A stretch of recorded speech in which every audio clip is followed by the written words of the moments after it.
All right. What's up, Rare Evo? Privacy and compliance, guys. Some of the most exciting stuff, and we have the experts to talk all about it. Now, my name is Aaron, Altcoin Daily. Speak to millions of crypto enthusiasts online. I want to give these gentlemen a chance to quickly introduce themselves and talk about their core competency while they're on stage, and then we'll dive into it because, guys, privacy, compliance, it seems like they don't really go together sometimes, especially in crypto. So we'll dive right into it, guys. Welcome, gentlemen. It's great to be here. Good to be here. I want to give you guys a chance. You guys are leaders in your space when it comes to custody, RWAs, of course, Midnight. But please introduce yourself and just tell us what your business does in the space so we can have this conversation. People can know where you're coming from. Sure. I'm Dustin. I lead sales, business development at Balance. We're a qualified custodian both Canada and the US. We serve clients across North America. We're building support for Midnight. We support the Glacier drop. If you see me around, come talk to me. Happy to chat about what we do. This guy's our custody guy. Hi, my name is Sanjeev, and I'm the co-founder and chief business officer of Zoniqx. So this is my 8th year, so I have 2 PhDs in this space in RWAs. So we've done an institution-grade AI multi-chain infrastructure for RWAs, which can deploy, the issuers can deploy assets in literally 78 hours. And with considering the compliance and the privacy together. So that's us. So this guy's our RWA guy and the infrastructure around it. Then, of course, we just heard from the president of Midnight. Midnight sounds pretty cool. I think a better name for it would be Dawn, because we're in a dawn of a new era, it sounds like. That's fair enough, but also we think about Midnight being the start of a new day. And if you think about privacy and confidentiality, you come from a place of darkness, and you introduce light. Right, guys, so let's jump right into it. Let's just start off talking about privacy. I'm here to call you out, guys. Guys, we're not talking to your institutional grade clients. You're not trying to get my business. Be real with me. Is privacy actually a reality in crypto? Because I've been in crypto these past several years. It doesn't seem like it's that private.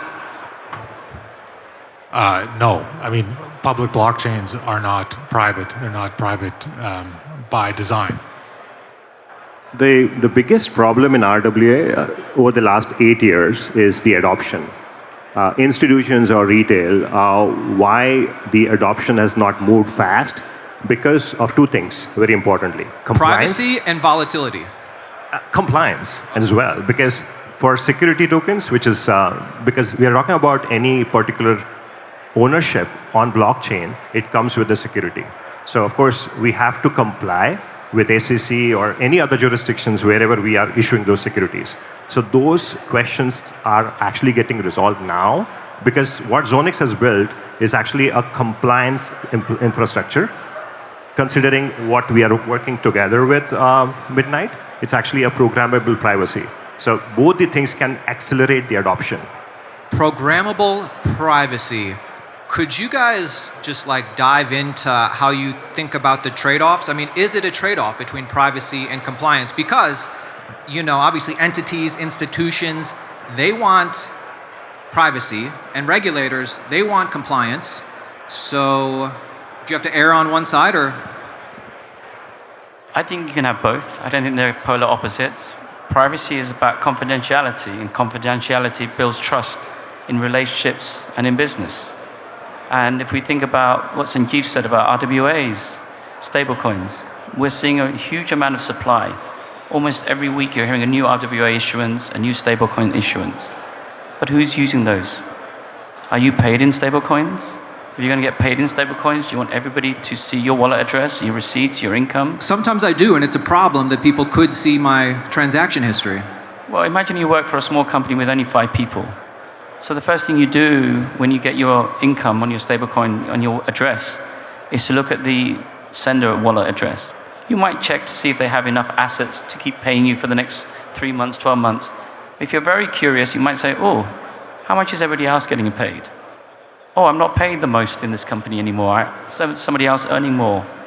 That creates friction, that creates issues. So for us, we think about privacy and shielding being the start of a journey, and disclosures, selected disclosures, programmable privacy, compliance if, as and when required, as opening up demand from individuals, from corporates. Demand brings liquidity, and then that helps with volatility for retail investors and for others. Something to add? Yeah, I'll just say that programmable privacy piece is absolutely critical, because we sometimes talk about institutions and regulators as if they're monoliths, right? The regulators want this. Well, the regulators don't want this. They want, every time you cross a border from a province to a new state to a new country, what they want is different. So you can't make a one solution for everybody.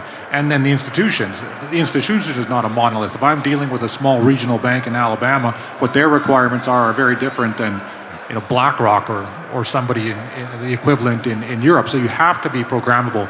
You can't just start out from day one saying this is how it's going to be for everybody, because that will work for nobody. Just one more thing. I've been interacting with the biggest asset managers, family offices, pension funds, endowment funds, the sovereigns as well, since 8 years. The biggest issue with them is either they would have their own private blockchain to actually issue any kind of securities or the issuances. Like JP Morgan's private blockchain. Yeah, private blockchain. But now, if they get the same feature of a private blockchain of a privacy on a public blockchain with a compliance embedded on a token level, what we've done is on the token level we embed the compliance. We're using our ERC 7518 standard for EVM compatible blockchains, or non-EVM is DICEST. So if you adopt this, the adoption from the institution will be extremely fast, and that's exactly what we are pushing it with Midnight, of launching biggest issuances on Midnight and Cardano together. How does what you're doing at Midnight compare to the current competition out there? And I don't even know who that is. Is there a chain or an ecosystem you look at and be like, well, we're going to do it better than them? Yeah, we are chain agnostic. We were the first one who issued securities on Polygon chain in 2021. It's a Reg D 506C. We also have put in we are the first ones to actually put RWA on XRP Ledger with Ripple. But see, every blockchain is good, but we need privacy the first. And for institutions, they require a privacy and a compliance together. Without this, the adoption is literally zero. Have we been able to do this before? Did the tech in crypto change at all? Or we're just getting more professional and the largest capital market is now opening up and we have to do this? Or did things change to get us here? So if we talk about the journey of privacy within blockchain, you have two states. You have permission blockchains, JP Morgan Connexus, Canton, and others. But in those chains, although they talk about being blockchains or decentralized, there is a gatekeeper. There is a corporate, an individual who can permission you in, and they can see what's happening. And ultimately, how is that any different to the Web 2 finance rails that we are trying to change? And then in the permissionless world of privacy, we've seen zero knowledge adopted on top of cryptography to introduce the concept of privacy within permissionless blockchains. But when you think about likes of Zcash and Monero, who were pioneers in this space, their token, which is private and fully shielded, has a value. And therefore you can commit a transfer of value in a shielded network. And that creates concerns for regulators. That creates concerns for large corporates. You want to be able to know who the other side of the transaction is. Regulators have always been really concerned about, knowing your customer. Yeah, so KYB, KYC. So am I transacting in a DeFi primitive and protocol where the other side might be funding an organization or a jurisdiction I do not wish to be associated to? So that's a problem. So for Midnight, what we've tried to do through our tokenomics and through our smart contract technology is introduce the concept of having a shielded start to your process. But we do so with how the tokenomics is constructed. Night emits dust, and dust is a shielded resource. It's a two-token thing on Midnight. You have the night token and you have the dust token. Well, there's the night token, which gives you the dust emission. And right. Dust is a resource. We think of it as a decaying resource, like electricity in a battery. The charge will disappear after a certain time. So within a week, your dust goes to zero. But what it allows you to do is commit builders, users, a private, fully shielded transaction, which then with a smart contract technology, you open up, you disclose. Programmable privacy. But that means that for the first time, or we believe the first time, we enable builders, users, to protect their data, but more importantly, their metadata. The who they are, the what they are, and where they are. And beyond that, building with the tools around the smart contract, disclosure by choice, which could be compliance, but it could be just sharing information. So you and I, again, just to explain what rational privacy is to people, and I've done this a few times, but you and I, before we came on stage, we introduced ourselves, we introduced our names. I doxed myself to you. You doxed yourself because you told me where you live, you also told me where you grew up, and the basketball team that you did adopt, and now because you moved, the new basketball team that you've chosen to follow because of one particular player. Insider info we're talking. Exactly. But you felt comfortable disclosing that information because you didn't feel it was sensitive. And that's what programmable privacy is, and that's what we're doing at Midnight, enabling both custodians, RWA providers, and many beyond. And please. Yeah, you just said, you asked the question originally, did this technology exist? And Midnight's doing a lot of really interesting new and novel things, absolutely. But what's changed, and we've been building Balance as a custodian for 8 years now, almost 9 years. So we've talked to a lot of projects over the years. There's a lot of smart people building some really incredible tech. What's changed now is that 8, 9 years ago, and even 5 years ago in the last bull, there was a lot of folks designing for what they imagined the banks would someday want, or what the institutions would need, or in some situations, and building for some ideal world that, quite honestly, will never emerge. We're in a world now where the institutions and banks are involved enough that they're saying, this is what we want, this is what we need, these are the requirements, we will only adopt it, and we're happy to adopt it if it does this and functions this way. And Midnight is the only blockchain that I know of right now that's actively working towards that in concert with some of these institutions, building for what they actually say they need, as opposed to building something we hope someday these institutions will adopt. So there's that. That's a big change. Second is the Midnight team comes with an incredible amount of credibility behind them. And I hate to say it, but that matters a lot in this space, especially when you're dealing with the largest financial institutions in the world. There may be some geniuses working in the garage in Ohio somewhere, maybe even building better tech. But when Charles walks into a room and the team he's built around him, the few hundred folks now that are part of this project across Shielded and Midnight, and the PhDs and all the researchers working on it, that gets attention. He has trust by virtue of what he's done in this space over the last decade, which a lot of smaller projects don't have. So that's a huge asset here. And as long as we're talking about Midnight, something I've been hearing a lot from the audience, people want to know, even more, people want to understand the token Night a little bit better. You talked about Dust, but what is the use case of the Midnight token Night? Is it governance? Is it utility? Is it privacy enhancing? That's a great question. So again, when we looked at tokenomics, so we not only looked at how the network is designed for programmable privacy, we've also looked at tokenomics and how it works, both cooperative tokenomics to extend our powers and encourage builders from other ecosystems to come and build, but the concept of your token and what it does. So if we think about Ethereum, Solana, Cardano, all the other chains that come before, they have a single token. That token is both your asset, your governance ownership token. You want that to go up in value. But they messed up in that regard, having a single token, yes, am I right? But that same token is this, you cannibalize to pay for your transactions. And that's difficult when you think about predictability. We talked about operation predictability. How do you predict how much capacity you need, how much it's going to cost, when the very asset that pays for that is volatile? And what happens when the asset value goes to $1 million? The cost of the transaction in dollar terms, in fiat terms, keeps going up. So the network will grind to a halt. We've seen that with Ethereum, and therefore the advent of L2s and L3s. So Midnight, we've said, Night is your ownership and governance token. It gives you access and utility to Midnight, the network. But it emits the computational power, the electricity that gives you access into Midnight, and that's Dust. And Dust is renewable. So it's a little bit like buffet pricing when you go to lunch sometimes. You pay once, you can consume as much as you want. And what it gives builders is the ability to say, I know how much... It's a buffet. Yes. I know how many transactions I need, and I want to commit. Therefore, I know how much dust I require. I can calculate how much night I need to own. So you can go and buy the substation and enough of the substation to give you enough electricity to power your transactions for you as a builder and your users. But what happens when there's seasonality? Let's assume somebody's selling ice cream on a blockchain.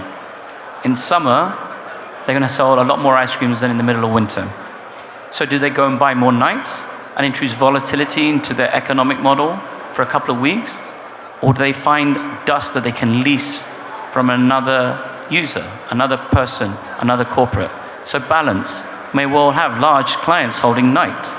They have now a new economic model where they can potentially lease dust capacity to builders and users, give them better predictability around cost and capacity, because otherwise you introduce a lot of volatility into everybody's economic and business model. Is this going to take, obviously, this is going to take market share away from the Ethereum and Solana ecosystem, or how do you see it? Or, I mean, it's agnostic, so maybe not. We think about, not about market share, but adoption. The reason we're giving away our token to the community, first and foremost, is for people to come and use the network. We're giving them access to the electricity. We're giving them access to the grid. They're going to plug in. So we're not saying just come and build natively. Solana users, for all their transaction speed, they may need privacy. Avalanche, for all the work they're doing with corporates and governments, will need privacy. So we're not here to take away, we're here to share our capabilities, to encourage cooperation. I think I would add something there because I worked with a lot of sovereign funds, sovereign countries where they would like to adopt this space. And when I talk to them, they say, okay, we would like to build our own private blockchain. But I see if we give an option for them to actually use the programmable privacy and of course the compliance inbuilt as an infrastructure. This is what I'm witnessing right now because I've been talking to them. I see that adoption would grow very quickly, and that's one of the reasons. It's not about a market share. It's all about, because I'm sure the other chains would also like to work together. If at all, if it is a possibility of all of us to kind of work, because this is how we build the largest adoption in the space. Because as I said, RWA grew very slow. Why? Because of these bottlenecks of compliance, privacy, and all of this. But now, if this is resolved, I think the adoption would go pretty fast. I'm trying to imagine how all of this plays out in the future, to extrapolate everything we've been talking about, and what does this look like? Because we're still in the very early stages of RWAs. We're still in the very early stages of custody and enterprise-grade blockchains. Could you help us understand, where do you see, if everything goes right, what we're talking about, how does the world change 3 years from now, 5 years from now? What's it look like? How's it different? Should I take that? Okay. So we talk about market share and liquidity. And as much as I love the audience here in front of me, in this room, what about everybody outside of this room? We're so focused on what Web3 is doing that sometimes we don't think about how we bring the rest of the world in. When you talk to your friends and family who aren't in this space, what percentage of them actually know much about Web3 beyond Bitcoin and Ethereum? Very few. When we talk about liquidity and assets, most of them are sitting outside of Web3. So what we would like to do is get to a place where through our technology, through decentralization, through some of the compliance mechanisms that the programmable privacy smart contract enables, is to bring more market in. There's enough share to go around. We want to encourage that. So in a world where Solana is succeeding, Ethereum is succeeding, Cardano is succeeding, but maybe Midnight is powering all of them as a connective tissue, as a meta chain around privacy and identity. That's where I'd love to get to that space in 3 to 5 years. It will take time, but that's the market share I care about, the bigger market share outside of what we are all focused on. Supply is great, you need to bring the demand. And privacy, rational privacy, is what gives people, builders, users, confidence to step into this space. Do you agree with this? Do you agree with this? Yeah, of course. I mean, I see this is not about Bitcoin or blockchain very specifically. It's all about, what I see is we are transforming the entire financial infrastructure for the next 50 years. And this is going to be extremely massive and huge. And that's one of the reasons that it's, all these things or the evolution which is happening in privacy or compliance is actually pushing us to that particular adoption. And this is how we see the transformation is going to happen. So think about it now. If at all you've never heard about, and you're one of your NBA favorite team, you can buy the piece of an NBA team because you like that NBA team, right? Like a stock. Yeah, like a stock. And that's exactly what we've been talking to the federation since 2019. And now it's actually, finally it's happening. So you see the world where everything is much more tokenized and people can have a share. Okay, so yeah, when we started everybody wanted to tokenize, I'm being very honest. I mean, this is like, okay, we can do 100% tokenize. But the underlying asset should make sense for them to tokenize, because this goes with the regulations, and you have to have those regulations adopted on the token level. So it's not going to be like everything going to be tokenized, but whichever sector or asset class which needs to perform on-chain, it will perform, and it will go in a very different proposition for an issuer or an investor as well, is what I see. There's a lot of excitement here, and there's been a lot of excitement at the conferences over the last couple of years, but especially this year. And I think if we do our job right in the future, these events get very, very boring. There becomes a time when this is just the infrastructure that's abstracted away. Retail is using blockchain, they don't know it. They're buying assets that are RWA tokenized assets. They don't know what's underlying the actual purchase they're making, the asset. All they know is that they're buying something, and this just sort of fades into the background of the infrastructure of finance and tech, and if you want to call the new internet, Web3, whatever that ultimately becomes. These type of discussions that are happening now today about what type of infrastructure and tech that future is built on, eventually this will be settled in some way or another over the coming decade, and this will become a very boring space. So enjoy it. So what I'm hearing is that what's being built today in crypto, the success of it in the future, it's not really going to matter if Bitcoin's price goes up or down, or if the Fed cuts rates. It'll just be the infrastructure. It'll be what people use, and it'll be better because, for all the reasons crypto's better, verifiable, transparent, stuff like this. Yes. Look, ultimately, let's go back to the why. We were here because of what the technology offered, that freedom, taking away power and handing it back to individuals. So you've got to get a place where individuals, it's the technology that's winning, not just one token. It's not a crypto play, it's not an asset play, it's a technology play. And that's why we were here building, to change how businesses work, how society and the fabric of society worked. And you've got to hand that power back to individuals, identity, their assets. They have to be able to be comfortable putting that on chain, and then be able to use that for DeFi, for collateral management, for other purposes, putting their healthcare records on chain. So I agree with Dustin. We've got to get to a place where it's boring. People are using Midnight and they don't even know it. It's like today, when you use an app, you use AWS, you use Amazon, you use cloud, Google Cloud, you don't know, you don't even ask. I'd love to get to a place where using the capacity that Midnight's creating, whether through Night or through Dust, that Midnight's powering new apps, new services, and you don't even know it. Guys, claim your Midnight airdrop. Still going on. Bet a lot of you haven't done it. But guys, just, anybody else final thoughts? I want to give you two gentlemen any final words if you have one last thing maybe, even a goodbye. RWA is actually happening. So please start thinking about doing tokenization. We've been talking about it since 8 years. Now with this whole compliance and regulations, it is pushing it to the next level. So welcome. If you want to talk about RWAs, talk to Sanjeev, talk to Fahmi about Midnight. These are the smartest guys in the room when it comes to this topic. If you want to talk about custody, come talk to me. Anything else Midnight related, what we're building for the future, happy to chat. So I have a couple of last words from me. So first of all, I want to thank both Dustin and Sanjeev for being early partners in the Midnight project, understanding our vision, aligning to that vision, recognizing how we augment them and their business. And that's what we want to do to all developers, all builders. And that's why the Glacier Drop is a fair community-led distribution. We are 72 hours into that mechanism.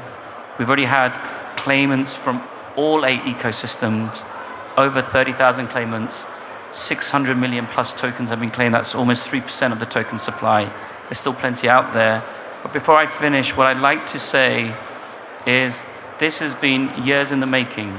Charles had a vision. We're now just at the beginning of what we want to implement. And I want to take this moment to thank not only Charles and the team at IO who's sort of incubated the project, but also my partners at Shielder Technologies led by Aran Barak, also my great team at the foundation. This is a monumental change, and I want to say I'm proud to be working with them, proud to be working with my partners, and we want to encourage more people to come to Midnight, and we look forward to that. So if you have questions around Midnight, the network, go and find our booth, go and find the amazing team that I have there, and I'm sure they will help you out. I forgot to add one more thing. We have a demo at, I think, Midnight booth. So if anybody wants to see what we built on Midnight and Cardano, please come and visit us out there. Thank you. My name is Aaron at Altcoin Daily. Give it up for the future leaders of America and the current leaders of the cryptocurrency space. Thank you, gentlemen.